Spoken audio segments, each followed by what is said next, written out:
Assalamualaikum warahmatullahi wabarakatuh. Salam sejahtera bagi kita semua.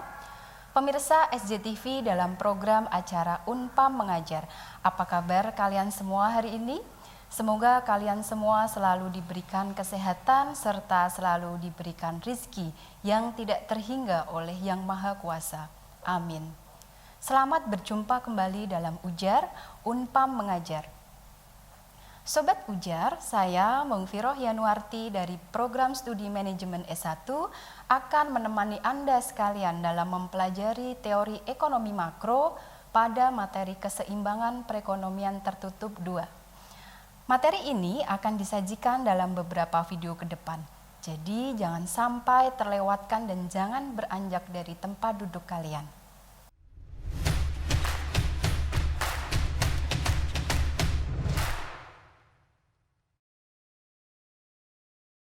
Pada pertemuan kali ini, materi utama yang akan kita pelajari adalah untuk menganalisis ruang lingkup keseimbangan ekonomi 3 sektor, diantaranya adalah aliran pendapatan dan syarat keseimbangan, jenis-jenis pajak, bentuk-bentuk pajak pendapatan, efek pajak atas konsumsi dan tabungan, pengeluaran pemerintah, serta masalah makro, ekonomi, dan kebijakan fiskal. Baik Sobat Ujar, sebelum kita mulai penjelasan materi 5 mengenai keseimbangan perekonomian tertutup 2 ini, apakah Sobat Ujar ada yang sudah tahu apa yang dimaksud dengan perekonomian tertutup? Dalam menganalisis perekonomian 3 sektor masih tetap dimisalkan sebagai ekspor dan impor tidak dilakukan. Ini berarti analisis yang dibuat masih memisalkan bahwa barang dan jasa yang diproduksikan tidak dijual ke luar negeri dan masyarakat atau perusahaan tidak membeli dan menggunakan barang dan jasa yang diimpor. Disebabkan oleh ketiadaan perdagangan luar negeri, maka perekonomian 3 sektor dinamakan juga perekonomian tertutup. Karya dan Syamsuddin menyatakan bahwa terdapat 3 sektor ekonomi yang aktif dalam aktivitas ekonomi. Yang pertama, sektor rumah tangga. Yang kedua, sektor swasta atau perusahaan. Yang ketiga, sektor pemerintah. Melalui pengeluaran, maka pendapatan nasional dapat ditulis persamaan. KNP sama dengan C ditambah I ditambah K. Atau Y sama dengan C ditambah I ditambah K. Campur tangan pemerintah dalam perekonomian mampu mempengaruhi keseimbangan perekonomian. Pemerintah dalam usaha memperoleh pendapatannya terutama melalui kebijakan pemungutan pajak baik terhadap rumah tangga atau perusahaan. Pajak yang dipungut dapat secara bertahap ataupun proporsional. Dampak pemungutan pajak adalah A. Pajak yang dipungut pemerintah akan mengurangi pengeluaran agregat melalui pengurangan konsumsi rumah tangga. Yang kedua, pajak merupakan sumber pendapatan pemerintah yang kemudian juga digunakan untuk pembelanjaan yang selanjutnya akan menaikkan penerimaan agregat. Nah, penasaran kan ruang lingkup keseimbangan ekonomi 3 sektor yang cukup luas cakupannya tersebut? Ikuti terus ya. Sobat Ujar, berdasarkan penjelasan bahwa keseimbangan ekonomi 3 sektor juga merupakan perekonomian tertutup, maka marilah kita dengarkan penjelasan mengenai yang pertama, aliran pendapatan dan syarat keseimbangan, analisis keseimbangan pendapatan nasional dalam perekonomian 3 sektor, bertujuan untuk menunjukkan penentuan pendapatan nasional dalam perekonomian di mana terdapat pemerintah. Aliran pendapatan dan pengeluaran campur tangan pemerintah dalam perekonomian akan menimbulkan 3 jenis aliran baru dalam sirkulasi aliran pendapatan. Ketiga jenis aliran yang baru tersebut adalah pembayaran pajak oleh rumah tangga dan perusahaan kepada pemerintah. Pembayaran pajak tersebut menimbulkan pendapatan kepada pihak pemerintah. Ia merupakan sumber pendapatan pemerintah yang utama. B. Aliran baru yang kedua adalah pengeluaran dari sektor pemerintah ke sektor perusahaan. Aliran ini menggambarkan nilai pengeluaran pemerintah ke atas barang dan jasa yang diproduksikan oleh sektor perusahaan. C. Aliran yang ketiga adalah aliran pendapatan dari sektor pemerintah ke sektor rumah tangga. Aliran ini timbul sebagai akibat dari pembayaran ke atas konsumsi, faktor-faktor produksi yang dimiliki sektor rumah tangga oleh pemerintah. Dari gambar tersebut dapat dilihat bahwa dalam suatu perekonomian tertutup, ciri-ciri pokok aliran-aliran pendapatan dan pengeluarannya adalah sebagai berikut. A. Pembayaran oleh sektor perusahaan sekarang dapat dibedakan menjadi dua jenis, yaitu pembayaran kepada sektor rumah tangga sebagai pendapatan kepada faktor-faktor produksi dan pembayaran pajak pendapatan perusahaan kepada pemerintah. B. Pendapatan yang diterima rumah tangga sekarang berasal dari dua sumber, dari pembayaran gaji dan upah, sewa, bunga dan untung oleh perusahaan, dan dari pembayaran gaji dan upah oleh pemerintah. C. Pemerintah menerima pendapatan berupa pajak dari perusahaan dan rumah tangga. Pendapatan tersebut akan digunakan untuk membayar gaji dan upah pegawai-pegawai dan untuk membeli barang dan jasa. Syarat keseimbangan. Total pengeluaran atau pengeluaran yang dikeluarkan oleh berbagai pihak dalam ekonomi terdiri dari tiga jenis pengeluaran: konsumsi rumah tangga atau C, investasi bisnis atau I, dan pengeluaran pemerintah untuk pembelian barang dan jasa atau K.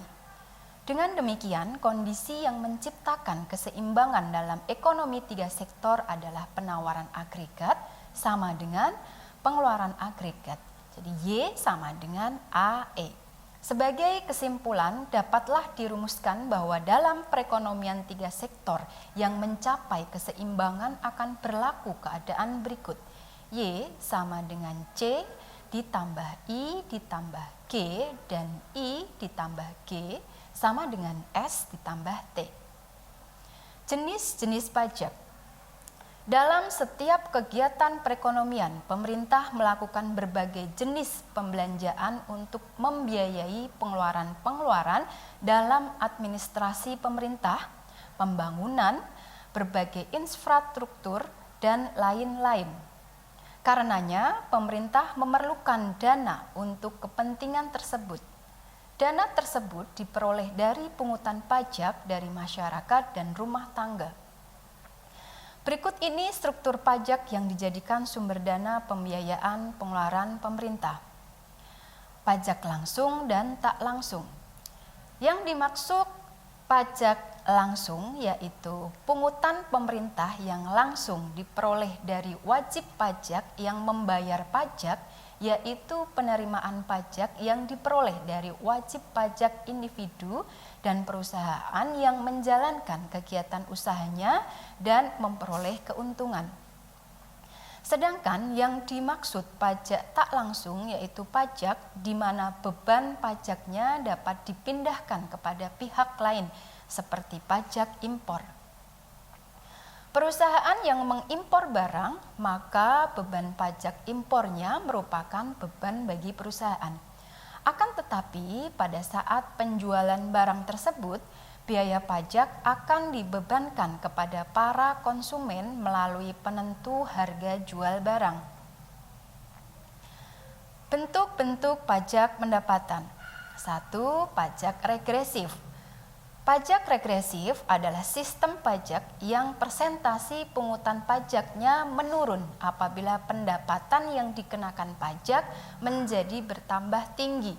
Contohnya adalah pajak impor dan pajak penjualan. Yang kedua, pajak proporsional.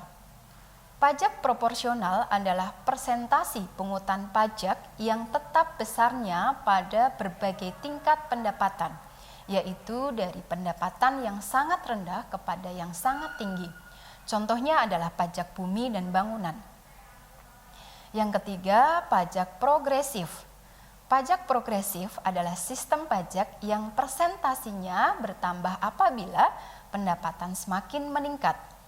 Pajak progresif menyebabkan pertambahan nominal pajak yang dibayar akan menjadi semakin cepat apabila pendapatan semakin tinggi. Tujuan utamanya adalah untuk memperoleh pendapatan pajak yang lebih banyak. Di samping itu, sistem ini bertujuan untuk lebih meratakan pendapatan.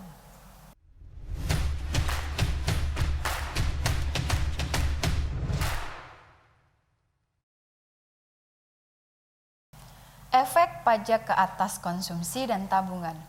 Pendapatan yang diterima oleh sektor rumah tangga, baik bersumber dari upah atau gaji, sewa, bunga, dan masih berupa pendapatan kotor, pendapatan ini akan berkurang setelah digunakan pajak. Yang dimaksudkan dengan pendapatan dalam pernyataan ini adalah pendapatan earned income, yaitu jumlah pendapatan yang diterima oleh rumah tangga dalam jangka waktu tertentu sebagai imbalan balas jasa atau faktor-faktor produksi yang mereka sumbangkan untuk terlibat membentuk produksi nasional.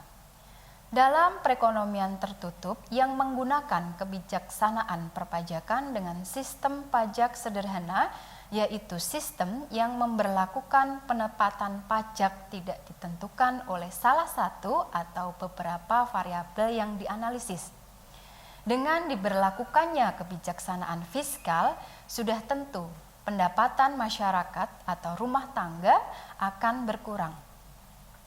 Dengan kata lain, untuk kebutuhan konsumsi dan tabungan, rumah tangga tidak lagi ditentukan secara langsung oleh tinggi rendahnya pendapatan nasional sebagai pendapatan, akan tetapi ditentukan oleh besarnya pendapatan yang tersedia untuk dibelanjakan.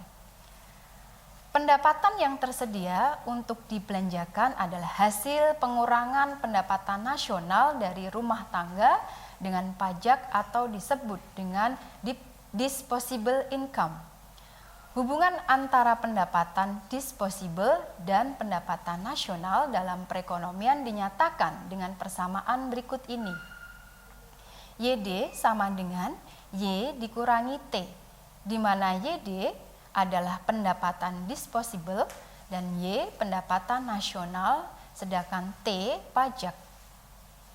Dari rumus di atas, maka pajak yang dipungut akan mengurangi pendapatan disposable sebesar pajak yang dipungut. Dengan penurunan pendapatan disposable akan mengurangi pengeluaran konsumsi dan tabungan rumah tangga pada berbagai tingkat pendapatan. Pengeluaran pemerintah. Pajak yang dipungut oleh pemerintah digunakan untuk membiayai berbagai kegiatan negara. Baik dari pengeluaran negara digunakan untuk membiayai administrasi negara dan bagian lain untuk membiayai kegiatan pembangunan. Membayar gaji kepada pegawai pemerintah, membiayai sistem pendidikan dan kesehatan masyarakat, membiayai pengeluaran militer, dan membiayai berbagai jenis infrastruktur kritis. Penentu-penentu pengeluaran pemerintah. Jumlah belanja publik selama periode waktu tertentu tergantung pada banyak faktor.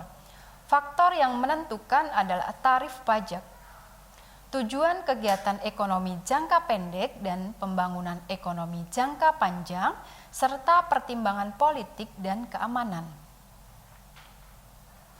Taksiran jumlah pajak untuk penyusunan anggaran negara harus terlebih dahulu mencakup taksiran jumlah pajak yang harus dibayarkan. Semakin banyak pajak dikumpulkan, semakin banyak pengeluaran pemerintah akan dilakukan. Tujuan ekonomi yang ingin dicapai oleh pemerintah sangat penting bagi perekonomian. Kegiatan dapat memanipulasi kegiatan ekonomi ke arah yang diinginkan. Beberapa tujuan penting dari kegiatan negara ini adalah mengatasi masalah pengangguran, menghindari inflasi, dan mempercepat pembangunan ekonomi jangka panjang. Pertimbangan politik dan keamanan, pertimbangan kebijakan politik dan stabilitas suatu negara selalu menjadi salah satu tujuan terpenting dalam penyusunan anggaran negara. Keresahan politik dan bentrokan antara kelompok orang sering terjadi di berbagai negara di dunia. Situasi ini akan mengarah pada peningkatan pengeluaran pemerintah yang sangat tajam, terutama ketika operasi militer harus dilakukan. Fungsi pengeluaran pemerintah. Fungsi perbelanjaan pemerintah adalah seperti yang digambarkan dalam gambar tersebut, yaitu sejajar dengan sumbu datar dan dengan demikian besarnya tidak tergantung kepada pendapatan nasional. Ini berarti seperti dengan sifat pengeluaran untuk investasi. Perbelanjaan pemerintah adalah perbelanjaan otonomi. Keseimbangan. Berikut adalah keseimbangan pendapatan nasional dalam perekonomian 3 sektor dibedakan dalam keadaan, yaitu tabel pajak tetap dan keseimbangan pendapatan atau dalam triliun rupiah. Dapat dilihat keseimbangan ada di angka 960 triliun. Dalam keseimbangan ini, keinginan perusahaan untuk memproduksi barang dan jasa adalah sama dengan perbelanjaan yang akan dilakukan dalam ekonomi, yakni rumah tangga, para peranan modal, dan pemerintah. Berikut adalah tabel pajak proporsional dan keseimbangan pendapatan dalam triliun rupiah. Keseimbangan ada di 1200 di mana AE sama dengan Y.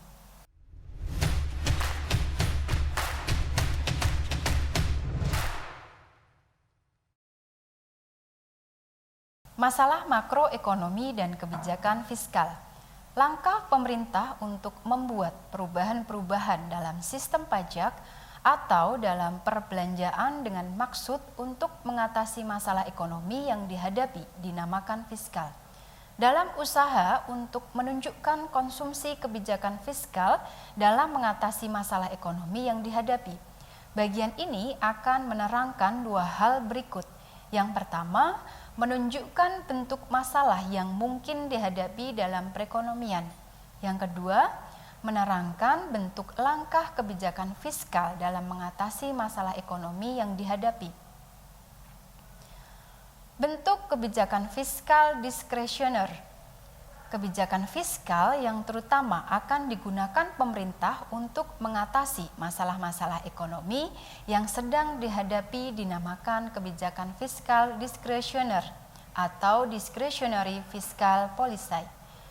Ia dapatlah diartikan sebagai langkah-langkah pemerintah untuk mengubah pengeluarannya atau pemungutan pokoknya dengan tujuan untuk yang pertama mengurangi gerak naik turun tingkat kegiatan ekonomi dari waktu ke waktu. Yang kedua, menciptakan suatu tingkat kegiatan ekonomi yang mencapai tingkat konsumsi tenaga kerja yang tinggi. Tingkat menghadapi masalah inflasi dan selalu mengalami pertumbuhan yang memuaskan. Dari penjelasan kebijakan fiskal diskresioner, dapat disimpulkan bahwa terdapat 2 macam alat yang digunakan oleh pemerintah untuk menjalankan kebijakan tersebut. A. Membuat perubahan-perubahan ke atas pengeluarannya. B. Membuat perubahan-perubahan ke atas pajak yang dipungutnya. Pada hakikatnya, kebijakan fiskal diskresioner dapat dibedakan di dalam 3 bentuk, yaitu A. Membuat perubahan ke atas pengeluaran pemerintah. B. Membuat perubahan ke atas sistem pemungutan pajak. C. Serentak membuat perubahan dalam pengeluaran pemerintah dan sistem pungutan pajak.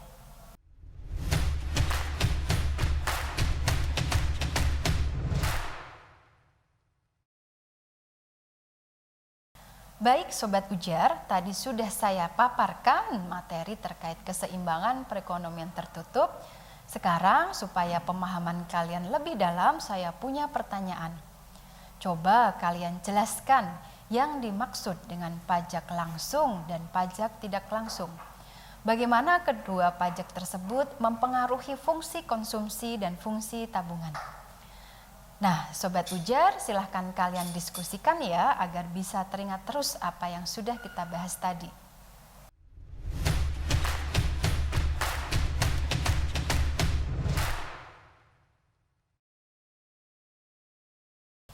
Sobat Ujar, kita sudah berada di penghujung acara. Dari materi yang sudah saya sampaikan bisa disimpulkan bahwa dampak pemungutan pajak adalah A. Pajak yang dipungut pemerintah akan mengurangi pengeluaran agregat melalui pengurangan konsumsi rumah tangga. B. Pajak merupakan sumber pendapatan pemerintah yang kemudian juga digunakan untuk pembelanjaan, yang selanjutnya akan menaikkan penerimaan agregat. Sobat Ujar, demikianlah materi episode 5 keseimbangan perekonomian tertutup kali ini. Sekian materi dari saya Maufiroh Yanuarti undur diri sampai bertemu kembali di episode berikutnya. Assalamualaikum warahmatullahi wabarakatuh, tetap semangat, salam ujar dan salam ekonomi.